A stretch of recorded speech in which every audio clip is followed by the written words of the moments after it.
मैंने बड़ी मुश्किल से गू किंग हान को मनाया था और जैसे ही मैं उसे भूलने वाला था, आंख खुली तो देखा कि मैं 5 साल पीछे आ गया हूँ। 18 साल की गू किंग हान बहुत घमंडी थी। उसने सीधे एक लव लेटर मेरे चेहरे पर दे मारा और कहा, मैं एक कुत्ते को पसंद कर लूं, पर तुम्हें कभी नहीं। बेहतर होगा कि तुम ये उम्मीद छोड़ दो, वरना मुझसे बुरा कोई नहीं होगा। मुझे ऐसा लगा जैसे मुझे जोर का झटका लगा हो, हाथ आया मौका बस ऐसे ही निकल गया। जब वो लेटर मेरे चेहरे पर लगा तो मैं सन्न रह गया और अनजाने में उस गुलाबी लव लेटर को पकड़ लिया। कवर पर काले अक्षरों में लिखा था, मेरी सबसे प्यारी के लिए। हे भगवान, मैं अपनी 12th क्लास वाले उस साल में वापस आ गया हूँ जब मैं स्कूल ब्यूटी गू किंग हान के पीछे पागलों की तरह पड़ा था। लेकिन मैं हर बार नाकाम रहा और पूरे स्कूल ने मेरा मजाक उड़ाया था। तभी वो चिल्लाई, पागल हो क्या? मैं तुमसे बात कर रही हूँ, सुनाई नहीं दे रहा? मेरे सामने खड़ी गू किंग हान गुस्से से लाल थी। एक और लव लेटर लिखा ना तो किसी से पिटवा दूंगी, यकीन है या नहीं? उसकी बातों में साफ चेतावनी थी और उसने गुस्से में मेरी तरफ मुक्का भी लहराया। मैं बस उस चेहरे को देख रहा था, तभी अचानक, तुम्हें चाहे जितनी बार देख लूं, मेरा दिल अब भी धड़कने लगता है। एक पल के लिए मुझे वो 5 साल बाद वाली गू किंग हान याद आ गई जो मुझे चूमने लगी थी। गू किंग हान अब ली चुआन से प्यार करती थी। आंखें बंद करते ही मुझे एक सुकून मिला। ये वो लड़की थी जिसे पाने के लिए मैंने बहुत मेहनत की थी। पर किसने सोचा था कि फिर मैं उसी वक्त में था जब गू किंग हान मुझसे नफरत करती थी। मैंने हार मानकर एक आह भरी। पिछली बार सारी हिम्मत लगा दी थी, इस बार रहने ही देता हूँ। मैंने उसके सामने ही लव लेटर फाड़ दिया। सॉरी, मैं वादा करता हूँ कि आगे से ऐसा कभी नहीं होगा। मुझे लगा वो यकीन न करे, इसलिए मैंने सिर झुकाया। तुम्हें इतनी परेशानी दी, मैं वाकई शर्मिंदा हूँ। अब इसकी भरपाई के लिए मैंने जल्दी से अपनी जेब टटोली। वहां बस एक की चेन था। मैंने बिना सोचे उसे गू किंग हान के हाथ में थमा दिया और बोला, ये मेरा सबसे प्यारा स्ट्रॉबेरी बियर है, इसे रख लो। बस प्लीज अब किसी से मुझे पिटवाना मत। सब काफी बिजी थे तो बस बाय बोलकर मैं वहां से खिसक गया। दौड़कर जैसे ही क्लास पहुंचा तब मुझे याद आया कि मैंने गू किंग हान को अपने घर की चाबी दे दी है। मेरी याददाश्त भी ना, खैर 5 साल हो गए तो भूलना लाजमी है। मैंने जल्दी ही खुद को माफ कर दिया। अब मैं वो नासमझ लड़का नहीं रहा जो बस खुद को कोसता रहता था। मुझे पता था कि गू किंग हान थोड़ी देर में अपनी सहेली लियू रुयान के पास जाएगी और फिर बात किसी तरह मुझ पर आ ही जाएगी। लियू रुयान की जुबान बहुत चलती है और जब उसे पता चला कि मैंने गू किंग हान को कई लव लेटर्स लिखे हैं तो उसने गू किंग हान का मजाक उड़ाते हुए ये बात पूरे स्कूल में फैला दी। इसके बाद सब जान गए कि मैं गू किंग हान के पीछे पड़ा हूँ और इसी वजह से वो मुझसे और भी ज्यादा नफरत करने लगी। नहीं, ये तो नहीं चलेगा। अब जब मैं वापस आ गया हूँ तो चीजों को फिर से वैसा नहीं होने दूंगा। मेरा मजाक उड़ाओगे, है ना? मैंने ड्रॉर से उन लव लेटर्स का ढेर निकाला जो मैंने भेजे नहीं थे और जो सब गू किंग हान के लिए थे। फिर मैंने थोड़ा दिमाग लगाया। मैंने गू किंग हान का नाम काटकर वहां लियू रुयान का नाम लिख दिया और फिर उन लेटर्स को लेकर सीधा बैडमिंटन कोर्ट पहुंचा जहां लियू रुयान आराम कर रही थी। शुक्र है मैं जल्दी पहुंच गया और गू किंग हान अभी तक नहीं आई थी। मैं आगे बढ़ा और उसके कंधे पर हाथ रखकर बोला, ये तुम्हारे लिए है। उसने मुड़कर उसे लिया और पूछने लगी, क्या है ये? वो उसे उलट पलट कर देखने लगी जैसे उसे सच में कुछ समझ ना आ रहा हो। लियू रुयान दिखने में अच्छी है, क्या उसने कभी लव लेटर देखा ही नहीं? पता नहीं क्यों मुझे थोड़ा डर लग रहा है कि लियू रुयान एथलीट है, कहीं मुझे पीट तो नहीं देगी। खैर, मेरा मकसद तो पूरा हो गया, तो अब यहाँ से निकलने में ही भलाई है। अब उसने मेरा लव लेटर ले ही लिया है, अब वो पक्का मेरी बात सबको नहीं बताएगी, वरना बेइज्जती उसकी भी होगी। पर जैसे ही मैं मुड़ा, मैं किसी दीवार से जा टकराया। अपनी नाक पकड़कर मैं कुछ कदम पीछे हटा और ऊपर देखा तो सामने गू किंग हान खड़ी थी। उसने मुझे एक ठंडी नजर से देखा और पूछा, तुम यहाँ क्या कर रहे हो? पहले तो मैं डर गया, पर फिर सोचा कि अब तो मैं उसके पीछे भागने वाला भी नहीं हूँ, तो इतना छोटा क्यों बनूं? मैंने सीना ताना, सिर ऊपर उठाया और कहा, गू क्लासमेट, क्या वो मेरी फिक्र कर रही है? ये सुनकर गू किंग हान ने अपना चेहरा दूसरी तरफ घुमा लिया जैसे वो मुझसे और बात नहीं करना चाहती। मैंने एक ठंडी आह भरी और जैसे ही मैं जाने लगा तभी किसी ने मेरी कलाई पकड़ ली। पीछे से लियू रुयान ने दांत पीसते हुए कहा, क्या अगली बार तुम इसमें थोड़ा दिल लगा सकते हो? तुमने नाम तक ठीक से नहीं मिटाया और सबसे बड़ी बात यह है कि ये मेरा पहला लव लेटर है। मैंने उसके हाथ से पत्र लिया और देखा, सच में नाम ठीक से मिटाया नहीं गया था। गू किंग हान नाम अब भी साफ दिख रहा था। मैंने कहा, सॉरी, अगली बार ध्यान रखूंगा। वैसे भी ये असली तो है नहीं, तो इतना सीरियस क्यों होना? मैं उसे फाड़ने ही वाला था कि अचानक वो हाथ से छिन गया। पलक झपकते ही वो लेटर गू किंग हान के हाथ में था। बस एक नजर देखते ही उसे समझ आ गया कि ये बिल्कुल वैसा ही है जैसा मैंने आज सुबह उसे दिया था। सच तो यह है कि मैं प्यार जताने के लिए नए नए शब्द सोचने में दिमाग नहीं खपाना चाहता था, इसलिए प्रिंटर से 100 कॉपीज निकाल ली। सारे लेटर्स एक जैसे ही थे। तब मुझे लगा था कि गू किंग हान मुझे पसंद नहीं करती तो वो इन्हें पढ़ेगी ही नहीं। मुझे लगा बस भेजते रहो, वही सही है। पर बहुत बाद में पता चला कि उसने असल में सब कुछ पढ़ा था। उसने मन ही मन मुझे एक बोरिंग मशीन समझ लिया था। उसे लगा कि वो जिंदगी भर मेरे जैसे इंसान को कभी पसंद नहीं कर पाएगी। अब सोचता हूं तो उसकी बात सही ही थी, लेकिन वो इस वक्त काफी चिड़ी हुई लग रही थी। गू किंग हान ने लव लेटर से नजर हटाकर मेरी तरफ देखा और साफ साफ कहा, ली चुआन, तुम तो सबको एक साथ पटा रहे हो, हम दोनों को उल्लू बना रहे हो। गू किंग हान की इमेजिनेशन भी कमाल की है, पर लियू रुयान उसकी बातों में आ गई। वो एकदम गुस्से में थी और बोली, मुझे सब साफ साफ बताओ। और ठीक उसी वक्त मेरी तो हालत खराब हो गई, पीठ से ठंडा पसीना छूटने लगा। पर नहीं, मैं 5 साल आगे जी कर आया हूँ, मैं ऐसे कैसे हार मान सकता हूँ। मैंने गु किंग को पीछे धकेला और पूरे कॉन्फिडेंस के साथ बोला, तुम कुछ ज्यादा ही अपनी मनमानी नहीं कर रही हो। मैंने ये एक ही सांस में बोल दिया। तब तक कई लोगों की नजरें हम पर टिक चुकी थी। गु किंग एकदम चुप थी, जैसे उसके पास कोई जवाब ही न बचा हो। तभी किसी ने मेरे कंधे पर धीरे से हाथ रखा। लियू रुयान ने शर्माते हुए और उम्मीद भरी नजरों से पूछा, क्या वो बेहतरीन इंसान मैं हूँ? वैसे मुझे पटाना बहुत आसान है, तुम कोशिश करके तो देखो। तभी गु किंग लगभग चिल्ला उठी, लियू रुयान तुम ये क्या कर रही हो? वो पूरी तरह अपना आपा खो चुकी थी, पर लियू रुयान ने बस अपना सिर खुजलाया और उसे अनसुना कर दिया। इतना प्यारा लड़का है, अगर तुम्हें नहीं चाहिए तो मुझे दे दो, हम सहेलियां हैं। तुम नहीं चाहोगी ना कि मैं हमेशा सिंगल रहूं? मेरे पास तुम्हारी तरह इतने सारे चाहने वाले नहीं हैं, तो बस अब तुम इस मामले में मत पड़ो। गु किंग ने लियू रुयान की तरफ देखा तक नहीं, बल्कि अपनी गहरी नजरों से मुझे घूरने लगी। अब खुश हो? मतलब मुझे उसकी बात समझ नहीं आई। तुम बस यही चाहते थे ना कि मैं जलूं? अब तुम जिसे भी चुनो, मुझे कोई फर्क नहीं पड़ता। लियू रुयान को ही क्यों चुना? ली चुआन, ये गेम मजेदार लग रहा है ना? मैंने बस अपना मुंह खोला। वैसे भी अभी तो क्या, अगले 3 साल तक भी वो मुझे पसंद नहीं करेगा। जो तुम कहो वही सही है, मैंने धीरे से ये कहा और मौका पाकर वहां से भाग निकला। पर अभी कुछ ही कदम चला था कि तभी पीछे से कदमों की आवाज आई। गु किंग मेरे पीछे आ गई थी। उसने झट से मेरी कलाई पकड़ ली, उसकी सांसें बिल्कुल करीब थी। ली चुआन, तुम मुझे परेशान करते रहो, पर अब लियू रुयान के पास नहीं जा सकते। मैंने नीचे अपने हाथ को देखा और बस खो गया। पिछले जन्म में मैं पूरे 4 साल उसके पीछे पड़ा रहा, तब कहीं जाकर उसका हाथ पकड़ पाया था। मैंने बहुत धीमी आवाज में पूछा, क्यों? पर गु किंग ने लियू रुयान का नाम सुन लिया था। मैं जवाब देने ही वाला था कि तभी गु किंग ने अपना हाथ ऐसे खींचा जैसे वो जल गई हो। उसकी नजरें कहीं जमी हुई थी, तो मैंने भी उसी तरफ देखा। वो डिंग वांग था, हमारे स्कूल का सबसे हैंडसम और रईस लड़का। सबने पहले ही ये मान लिया था कि स्कूल की सबसे सुंदर लड़की को सबसे हैंडसम लड़के के साथ ही होना चाहिए। इसीलिए स्कूल में बहुत से लोग उनकी जोड़ी पसंद करते थे। मैं जानता था कि गु किंग डिंग वांग को पसंद करती थी, पर कई वजहों से उन दोनों का साथ नहीं हो पाया, और मैं ये मना नहीं कर सकता कि उन वजहों में मैं भी शामिल था। उधर डिंग वांग हमें देख रहा था। मैंने अपनी बेचैनी को दबाया और कहा, वैसे तुम्हारा पसंद तुम्हें ढूंढ रहा है। गु किंग ने तुरंत मेरी तरफ देखा, फिर उसने अजीब चेहरा बना के मना किया, बकवास मत करो। मैंने पूछा, क्या ऐसा नहीं है? अगर वो तुम्हें पसंद नहीं तो मेरा हाथ इतनी जल्दी क्यों छोड़ दिया? इस बार वो चुप रही। फिर मैं उसे बाय बोलकर हॉस्टल चला गया, क्योंकि मुझे अचानक याद आया कि गु किंग से भी ज्यादा जरूरी एक और बात है। डिंग वांग मुझसे पहले ही वापस आ गया था और सबको फल बांट रहा था, बस मुझे जानबूझकर छोड़ दिया। कॉलेज शुरू होने से ही सबको पता था कि डिंग वांग के घर की हालत बहुत अच्छी है। जब हम एक ही रूम में आए तो उसने हमें महंगे ब्रांडेड जूते गिफ्ट किए, इसलिए सब उसे बहुत पसंद करते थे। हमारे बीच की अनबन देखकर बाकी सबने भी मुझसे दूरी बनानी शुरू कर दी, पर मुझे इन सब की कोई परवाह नहीं थी, क्योंकि उसकी दुश्मनी तो तब शुरू हुई थी जब मैंने गु किंग को पसंद किया था। इसी वजह से कुछ दिन बाद उसने मुझे फंसाया और इल्जाम लगाया कि मैंने उसकी लाखों की नेकलेस चुराई है। मैं खुद को बेगुनाह साबित नहीं कर पाया और डिंग वांग ने इसे पूरे स्कूल में फैला दिया। ग्रेजुएशन तक मैं चोर का वो दाग नहीं धो पाया। वो बात मेरे दिल में एक चुभन बन गई थी, पर इस बार मैं हमेशा की तरह नाश्ता करके हॉस्टल वापस आया। डिंग वांग और बाकी रूममेट्स अभी तक नहीं लौटे थे। कल रात मैंने सुना था कि उन्होंने साथ में नाश्ता करने का प्लान बनाया है, पर तभी दरवाजा खुला और वो सब अंदर आ गए। सब अपने अपने काम में बिजी हो गए, बस डिंग वांग ही कुछ ढूंढ रहा था। तभी अचानक वो चिल्लाया, मेरा नेकलेस गायब है। ये सुनकर सब एकदम से रुक गए। क्या ये वही नेकलेस है जो तुमने हमें दिखाया था? मुझे पता है कि तुम्हारी मम्मी ने तुम्हें 18वें जन्मदिन पर गिफ्ट दिया था और तुमने कहा था कि इसकी कीमत 1 लाख से ऊपर है। डिंग वांग वो लगभग रो पड़ा और बोला, हाँ बिल्कुल पिछले जन्म की तरह एक बार फिर मुझे फंसा दिया गया। तब मैं सिर्फ 18 साल का था और बहुत नासमझ था। मुझे पता ही नहीं था कि पलटवार कैसे करना है, बस रोता रहा। इसीलिए डिंग वांग को लगा कि मैं आसान शिकार हूं और उसने जानबूझकर बात को बढ़ा चढ़ाकर बताया। हार तो उसे मिला नहीं, पर मेरी इज्जत मिट्टी में मिल गई। पर इस बार मैं पुराना हिसाब चुकता करूंगा। मैंने डिंग वांग की आंखों में देखते हुए कहा, क्या सबूत है कि हार मैंने चुराया है? वो बोला, सुबह कमरे में सिर्फ तुम ही थे, अब तुम नहीं तो और कौन होगा? बाकी रूममेट्स ने सुना तो सही बात है, सबको पता है कि तुम सिंगल पेरेंट फैमिली से हो। अगर पैसों की जरूरत थी तो हम तुम्हारी मदद कर देते, पर चोरी करना गलत है। मैं बस मुस्कुरा दिया, सोचा नहीं था कि सिंगल पेरेंट होना भी चोरी का सबूत बन सकता है। मैं धीरे धीरे डिंग वांग के करीब गया और बोला, जब तुम कह रहे हो कि मैंने तुम्हारा हार चुराया है तो मुझे कुछ सवाल पूछने दो। तुमने कहा कि तुम्हारे हार की कीमत 1 लाख से ज्यादा है, तो जरा मुझे उसका बिल दिखाओ, ताकि पता चले कि वो वाकई उतना महंगा है या नहीं। और दूसरा, ये भी तो पता हो कि हार हॉस्टल में था भी या नहीं। तुम्हारे पास क्या सबूत है कि मैंने ही उसे चुराया? डिंग वांग एक पल के लिए चुप हो गया और फिर फूट फूट कर रोने लगा। मेरा हार गायब हो गया है, सबसे ज्यादा नुकसान तो मेरा हुआ है, मैं क्या सबूत दूं? तो क्या ऐसा मुमकिन है कि तुम मुझे फंसा रहे हो? डिंग वांग की आंखों में घबराहट साफ दिख रही थी। तभी एक रूममेट से ये देखा नहीं गया और उसने मुझे पीछे खींच लिया। मैंने अपनी पूरी जिंदगी में ऐसा चोर नहीं देखा।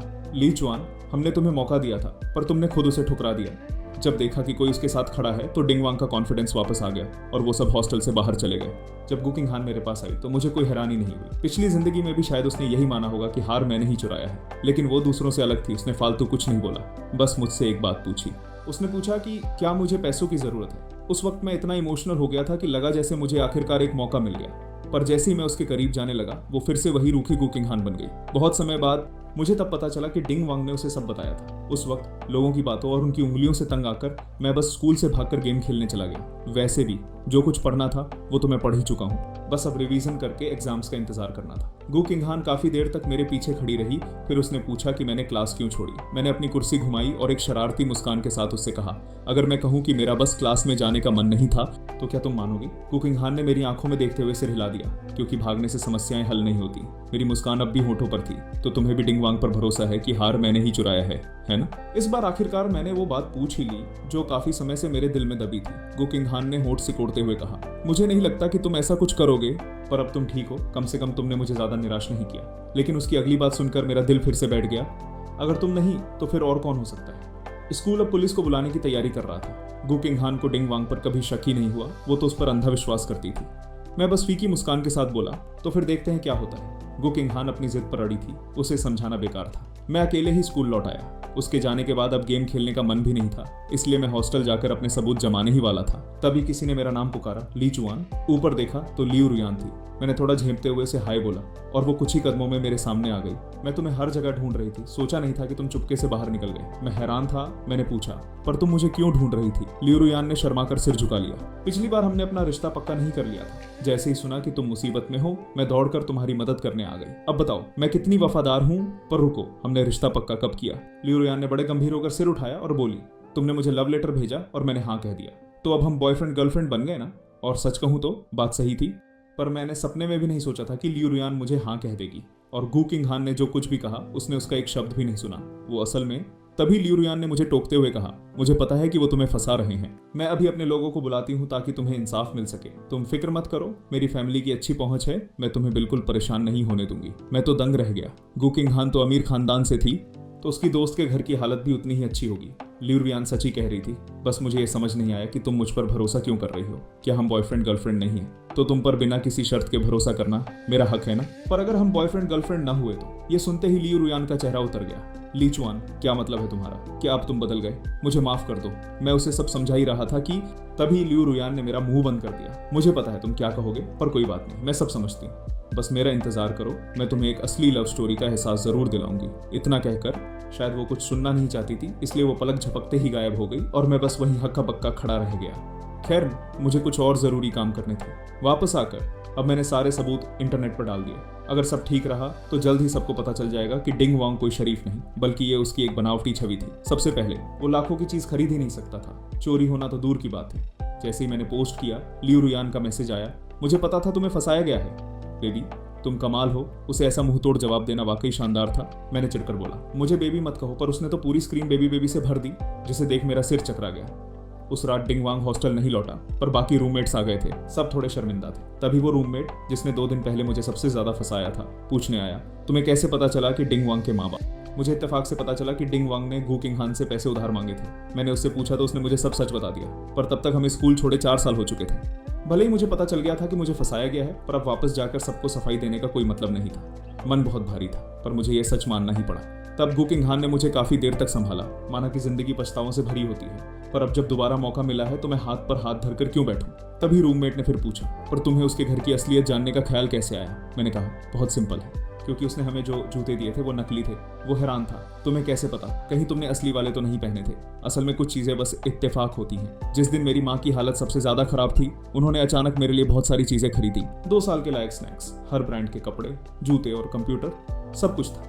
तब मुझे समझ नहीं आया, पर माँ के जाने के बाद मुझे एहसास हुआ कि उन्हें डर था कि उनके बाद मेरे लिए ये सब खरीदने वाला कोई नहीं था। पर डिंग वांग तो बिल्कुल अलग निकला। आखिर एक अमीर घर का लड़का अपने दोस्तों को नकली चीजें क्यों देगा?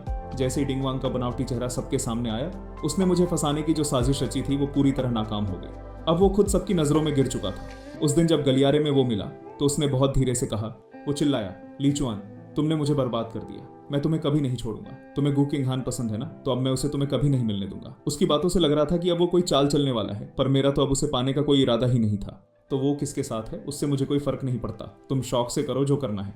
ये सुनकर डिंग वांग ने अपनी जेब से गुलाबी कागज वाला एक लव लेटर निकाला और बोला, तुम अपना नाटक जारी रखो, बाकी दुनिया को तो नहीं पता, पर मुझे सब अच्छी तरह पता है। इसमें गु किंग हान के लिए तुम्हारा प्यार भरा पड़ा है। अब मुझे गुस्सा आ रहा था, पर क्या ये मुमकिन है कि जो लव लेटर उसने चुराया था वो असल में गू किंग हान ने मुझे दिया था? ओहो, सही कहा, उस वक्त उसने मुझसे यही कहा था। जरा इस मजनू की हालत तो देखो। तो गू किंग हान और डिंग वांग इतने करीब थे।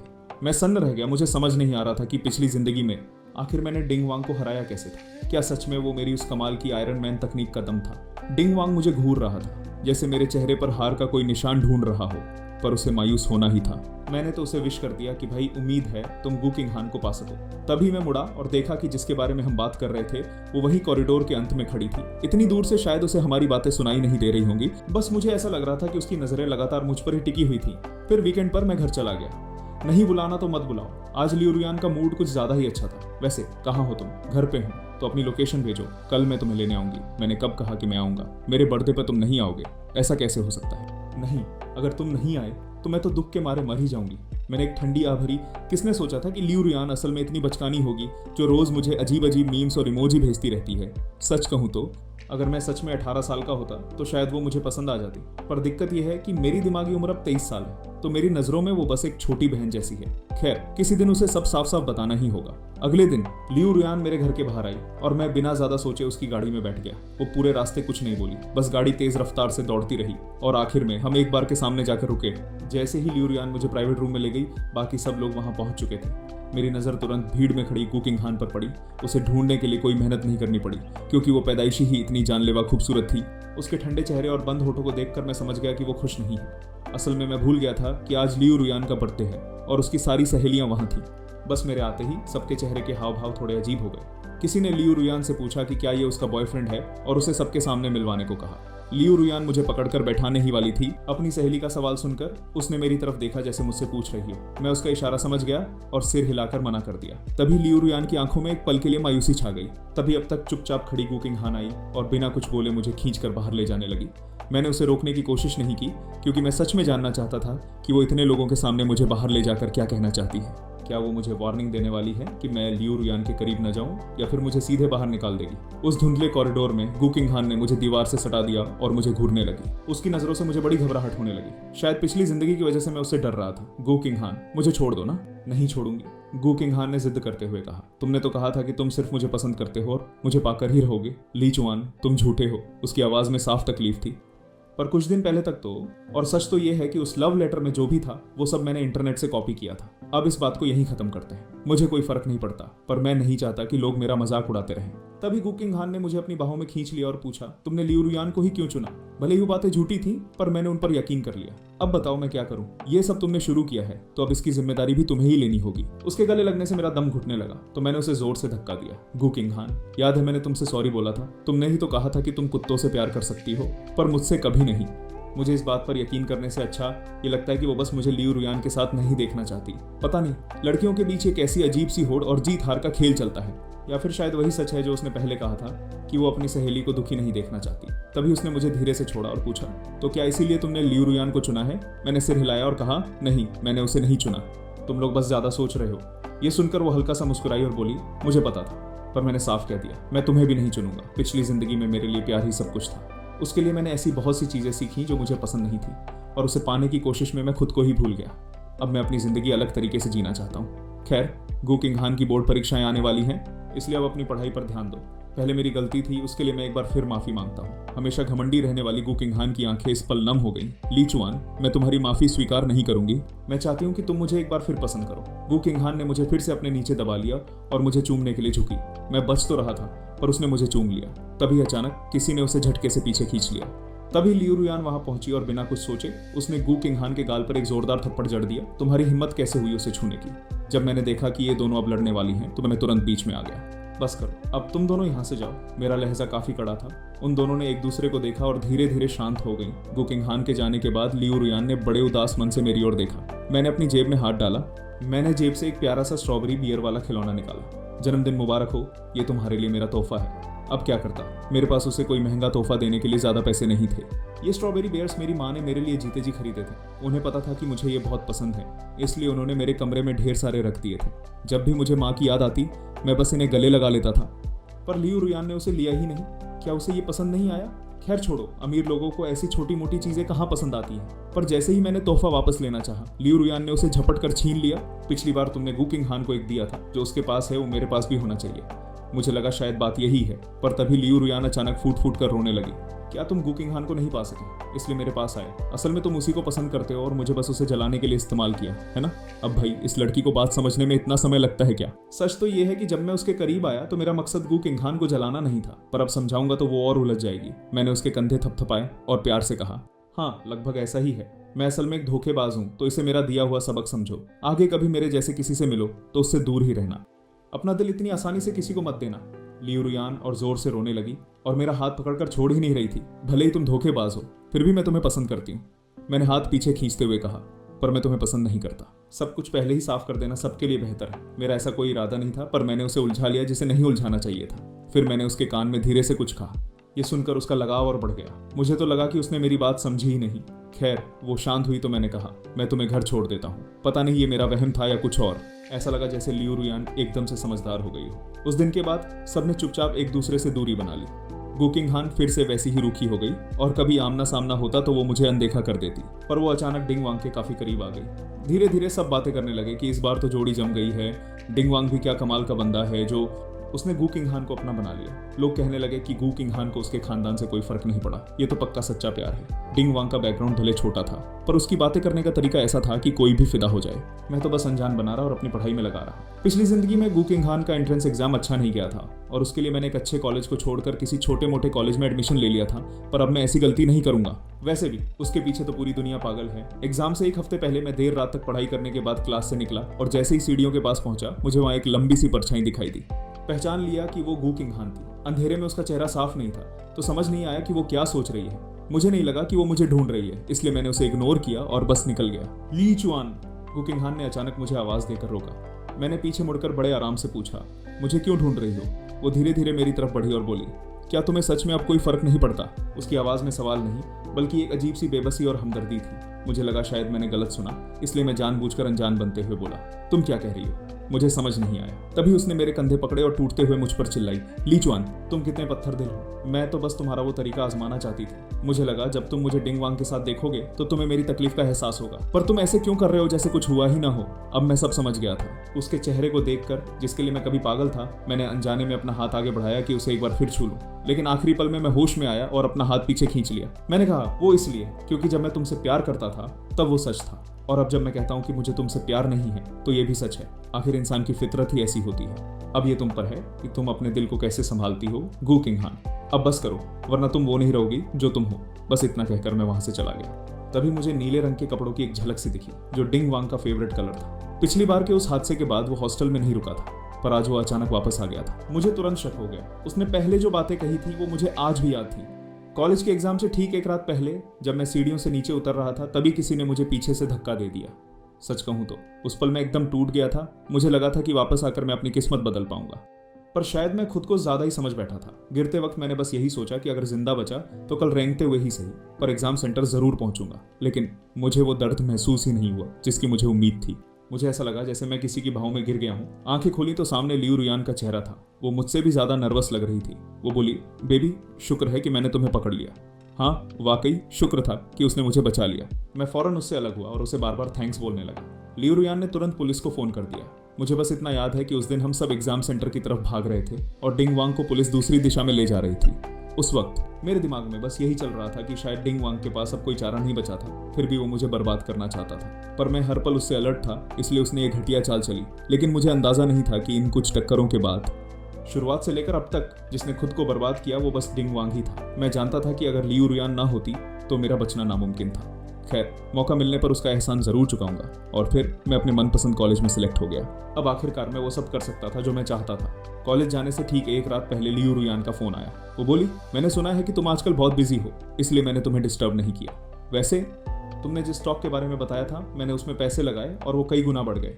अब तो पापा भी मुझसे बड़े तमीज से बात करते हैं। उस वक्त मुझे लियू रुयान के लिए थोड़ा बुरा लग रहा था, इसलिए मैंने सोचा तो फिर उसे किसी और चीज में बदल देते हैं। उसके बाद लियू रुयान भी बीच बीच में मुझसे बात करती रही, पर उसने कभी दिल की बातें नहीं की। हम बस बरसों पुराने दोस्तों की तरह हो गए थे। हमारे पास बातें करने के लिए ढेर सारे टॉपिक्स और मजेदार किस्से थे। एक बार तो वो मुझसे मिलने आई और हम एक स्ट्रीट फूड स्टॉल पर बैठकर सुबह 4 बजे तक बातें करते रहे। आखिर में मैं पूरी तरह टल्ली हो चुका था। जब वो होटल वापस गई तो मैं इतना थक गया था कि बस वहीं ढेर हो गया। कभी कभी लगता है कि जिंदगी ऐसे ही ठीक थी। फिर 3 साल बाद मुझे गू किंग हान के बारे में पता चला कि वो पढ़ाई के लिए विदेश चली गई है और उसका एक विदेशी बॉयफ्रेंड भी है। किसने सोचा था कि उसकी पसंद ऐसी निकली। आखिर एक वक्त था जब मैंने उसे पूरे दिल से चाहा था, इसलिए ये खबर सुनकर मन थोड़ा भारी तो हुआ, पर मैंने कहा ये तो अच्छी बात है, बस वो खुश रहे। लियू रुयान शायद मेरा मूड भांप गई, तो उसने बात बदलते हुए मजाक में कहा, सुना है तुम्हारी कंपनी में फिर से भर्तियां हो रही हैं, क्या मैं अप्लाई कर सकती हूँ। इन सालों में मुझे मार्केट के हाल का पहले से अंदाजा था, इसलिए मैंने हर सही मौके का फायदा उठाया। और अगर सब ठीक रहा तो बहुत जल्द मैं भी पैसों की इस रोज रोज की चिकचिक से आजाद हो जाऊंगा। लियू रुयान भी काफी स्मार्ट है, मैं जहां इन्वेस्ट करता वो भी मेरे साथ करती थी। क्या तुम आओगी? फोन पर लियू रुयान हंसी, क्यों नहीं आऊंगी। सच तो यह है कि मेरा प्लान साफ था। अब जब टाइम ट्रेवल हो चुका है तो प्यार मोहब्बत छोड़ो, पैसा कमाना ज्यादा जरूरी है। और जब पैसा आ गया तो फिर कोई भी पार्टनर मिल सकता है। अब मेरे पास वो सब है जो मैं चाहता था, तो अब एक प्यारी सी रिलेशनशिप के बारे में सोचा जा सकता है।